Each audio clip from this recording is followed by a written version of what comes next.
اعوذ باللہ من الشیطان الرجیم بسم اللہ الرحمن الرحیم۔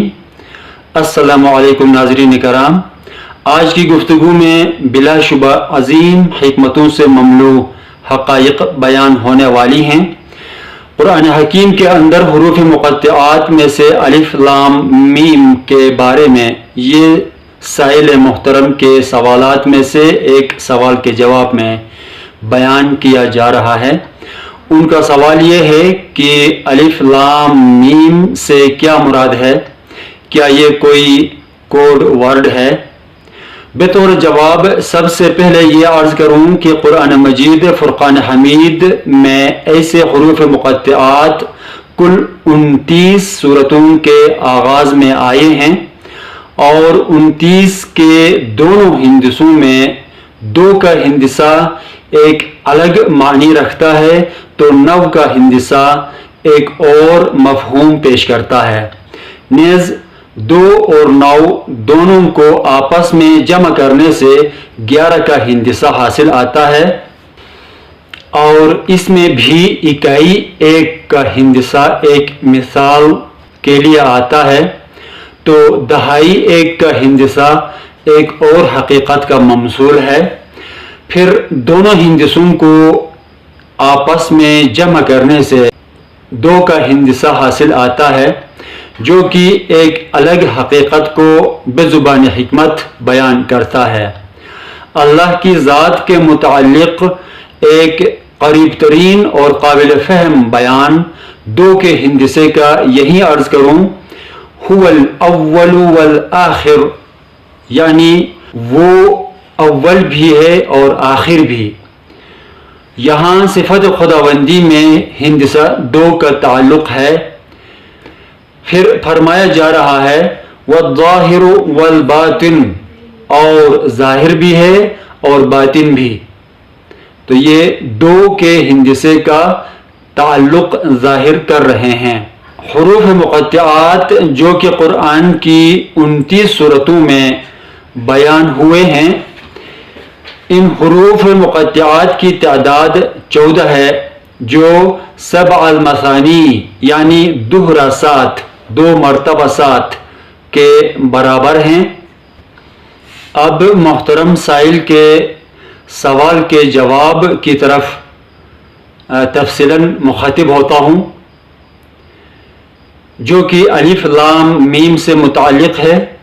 الف لام میم سورۃ البقرہ کے علاوہ مزید 5 سورتوں کے آغاز میں بھی آئے ہیں، یعنی الف لام میم قرآن حکیم کے اندر 6 سورتوں کے آغاز میں آئے ہیں۔ ان کو حروف مقطعات کہا جاتا ہے۔ کل حروف مقطعات کی تعداد 7 المثانی کے برابر 14 ہیں۔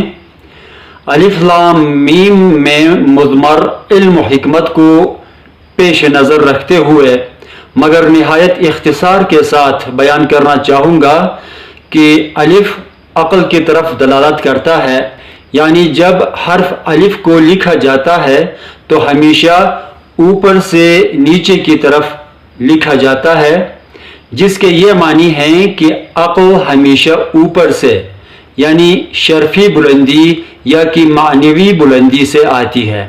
نیز الف کو جب کسی ماقبل حرف سے ملا کر لکھا جائے تو اس دوران نیچے سے اوپر کی طرف لکھا جاتا ہے، جیسے سین الف سا، میم الف ما، نون الف نا وغیرہ، جس کا اشارہ یہ بتاتا ہے کہ جب کوئی نفس یا روح، یعنی کوئی بھی عام سی روح عقل کے ساتھ منسلک ہو جائے تو وہ عام روح بھی ترقی کر جاتی ہے۔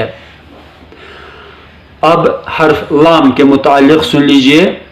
لام ایک ایسا حرف ہے جو الف سے پہلے آنے پر الف سے مل جانے کے باوجود الف کو اوپر سے نیچے کی طرف ہی لکھنا پڑتا ہے۔ مثلا لفظ لام الف لا میں دیکھیے، اس سے یہ ثابت ہوتا ہے کہ حرف لام روح یعنی عظیم روح کی مثال پیش کرتا ہے، جسے روح القدس، نور، وغیرہ بھی کہا جاتا ہے، جو کہ پیغمبروں میں موجود ہوتی ہے اور پیغمبروں کے برحق جانشینوں میں۔ اس روح کو ایک عام شخص کی روح کی طرح عقل کی رہنمائی اور پیروی کی محتاجی نہیں ہوتی۔ یہی وجہ ہے کہ اس حرف لام کی بناوٹ اوپر سے نیچے کی طرف پھر ذرا آگے کی طرف چلی جاتی ہے اور آخر میں اوپر کی طرف ہی مڑنے لگتی ہے۔ اس میں یہ رمز ہے کہ ہر قسم کی روح جو کہ روح القدس کا جز ہے بلندی سے آتی ہے، پھر ذرا اپنی دنیاوی زندگی گزارتی ہے اور پھر آخر میں واپس بلندی کی طرف یعنی اپنے اصل سے ملنے لوٹ جاتی ہے۔ حرف میم جسم کی طرف ایما کرتا ہے۔ یہ حرف الف اور لام کی طرح اوپر سے شروع نہیں ہوتا۔ اس کا مطلب یہ ہے کہ جسم کسی بلندی سے نہیں آتا بلکہ زمین یعنی مٹی سے ہی وجود میں آتا ہے، بلکہ یہ زمین یعنی مٹی سے ہی وجود میں آتا ہے۔ یہ حرف نقطۂ آغاز سے ذرا آگے چل کر پھر نیچے کی طرف چلا جاتا ہے۔ اس سے یہ سبق ملتا ہے کہ جسم اپنی زندگی کی مدت گزارتا ہے پھر نیچے اپنی اصل کی طرف چلا جاتا ہے۔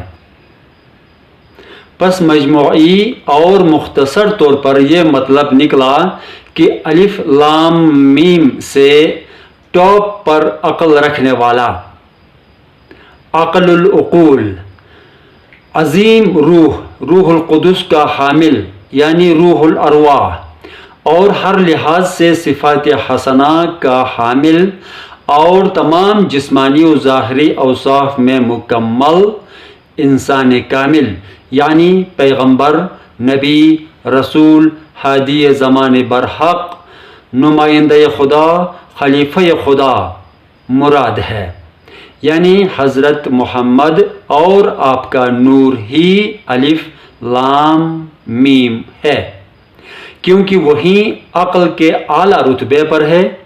عظیم روح القدس یا کہ نور انہی کے پاس ہے، اور جسمانی اعتبار سے بھی آپ صلی اللہ علیہ وآلہ وسلم ہی بلند درجے پر ہیں۔